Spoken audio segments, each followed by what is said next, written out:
Have you ever wondered why not a single bird flies above the Jagannath Temple in Puri? This mystery has baffled scientists and devotees for centuries. The temple's 214-foot spire towers high, yet no bird, no airplane, nothing ever crosses it. Locals believe it's the divine protection of Lord Jagannath, a sacred zone guarded by unseen energy. Even the temple flag always flies opposite the wind's direction, something that defies logic.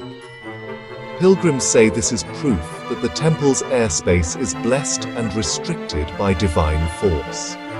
Scientists have no clear answer. Some say it's a unique wind pattern caused by the temple's structure, while others whisper it's the aura of centuries-old rituals that repel anything above. Whatever the reason, one thing is certain. No bird dares to fly over the holy Jagannath Temple. Is it science or divine mystery? You decide. Some secrets are meant to stay sacred.